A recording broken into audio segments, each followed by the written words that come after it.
Hi, everyone. My name is Caleb Bedecker. Thank you all for joining on my Medicare one-on-one webinar. I'm glad y'all are here. Whether you're here because you're already on Medicare, you're learning about it for the first time turning 65, or you're just helping a loved one, this session will help walk you through the basics, clear up the confusion, and help you feel more confident about your Medicare decisions. Now, the volume of questions I get, normally I can't answer live. So if you do have questions, I will have my link to my website down in the description. You'll be able to use that to book a free one-on-one call where we can go over your questions. All right, let's get into it. What is Medicare? So let's begin with the basics. What is Medicare, right? Medicare is a federal health insurance program for people who are turning 65 and older, people under 65 with certain disabilities, and anyone with an end-stage renal disease. It's made up of Part A and Part B, which is what we call Original Medicare. So, Original Medicare, here's the breakdown. Part A covers hospital care, inpatient stays, hospice, and skilled nursing. Part B covers outpatient care, doctor visits, and lab work, as well as preventative services. So together, Parts A and B of Medicare cover about 80% of your medical expenses. So there is a 20% remaining responsibility that you have, and it's not capped. So there's no stop loss, and there's no maximum out of pocket. So let's go over how we would fill that gap. So there are two options to how you would fill the gap for that 20%. And that is Medicare Supplement, also known as Medigap, or Medicare Advantage, also known as Part C. We'll break down both these in detail. So Medicare Supplement first, let's start with it. It pays secondary to Original Medicare, and you can see any doctor that accepts Medicare. So there's no networks. You'll pay a monthly premium, and you'll also need to get a separate Part D plan for your prescriptions, and possibly a separate plan for your dental, vision, and hearing, because that is also not covered by Medicare. It's a great option for those who want a lot of predictability and freedom. So Medicare Supplement has a bunch of plans. As you can see, this probably looks like a bunch of mumbo jumbo to you, but the two main plans are going to be Plan G and Plan N. And for those who are over 70 years old, Plan F, because Plan F and C were discontinued to anyone currently getting on Medicare. So a certain age of people can get Plan C and F. But for anyone here that is turning 65 or under, the date is 2020. Medicare, if you're eligible on January 1st of 2020, you can get Plan C or F. So if you're not there, then you're going to probably be looking at Plan G and N. So Plan G is the most popular today. It covers almost everything except the Part B deductible. And then all plans are standardized. So a Plan G, no matter with what carrier, is going to be a Plan G, and it's going to cover most everything after the deductible, right? Except for dental, vision, hearing, and a couple other select things. Now, the Plan N is the other plan that's on the rise. It does have a $20 copay whenever you are going to see your provider, or a $50 copay if you're going to the emergency room. So that is something to consider. It's more affordable than the Plan G a lot of times, which is why it's gaining some popularity.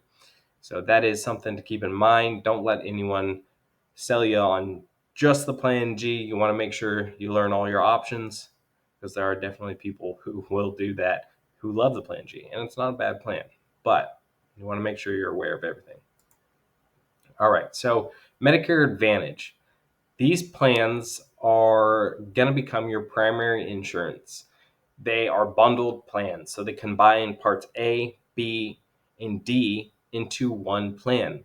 Often they include dental, vision, hearing, over the counter cards, so things you can spend to get certain over the counter benefits like vitamins and whatnot.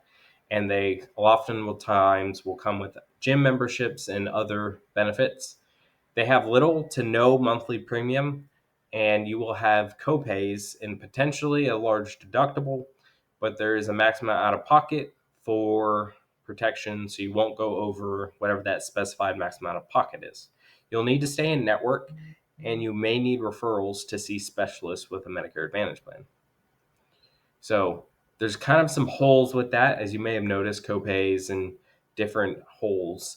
So how you're going to bridge that is a hospital indemnity plan. So while Medicare Advantage is normally a $0 premium, these range from $30 to $50, and they help actually cover a lot of those big gaps when you go and have copays or have to stay at the hospital. So this is what I would recommend. Medicare Advantage is definitely something that needs it. It can also help cover cancer treatment, ER visits, or skilled nursing, all things that Medicare Advantage doesn't cover super well. All right, so which is better, Medicare Supplement or Medicare Advantage? The answer is essentially depends on your needs. So Medicare Supplement, it's going to have a higher premium. It's going to have no bills at the doctor, no networks or referrals. Medicare Advantage is going to have lower premiums, potentially $0 premiums. It's going to have copays, extra perks like dental, vision, hearing, but it's also going to have networks and potential referrals and even pre-authorization. It's probably something you've heard about. So it's not about one being better. It's about what works best for you. So thank you for allowing us to serve you. I know we covered a lot. It's a lot of information, and I was going through it really fast. Unfortunately, due to time, I can't answer all the questions that are popping up right now, and I can see them, so I will be able to help study those. And when I meet with you, when you schedule a one-on-one through the link, I will be able to help answer those. Just click on the link in the description, and it'll take you to my website. You'll be able to book that meeting so that we can go over all your questions and what it'll look like for you. I'm also, real quickly, for those of you that are needing to sign up, I wanted to throw this in at the end. So some people are already finished. They've already signed up for Medicare. But if you haven't, I'm going to go over this real quickly. So when you enroll in Medicare, how do you enroll in Medicare? You sign up for Part A and Part B of Medicare, and you need to know whether you're going to sign up for Part B because you might need to delay Part B if you are still working. There's plenty of people that get Part B and don't understand that they don't need it yet. So you're going to go on to socialsecurity.gov/Medicare. And there's going to be a couple buttons, and you're going to be able to sign up for Medicare, Part A and Part B. If you're already taking Social Security, you have Part A automatically. So if you already signed up for that, you turn 65, your Part A is going to happen automatically. You'll have a Medicare number. You'll probably see it in the mail. Now, so you might then only need to sign up for Part B.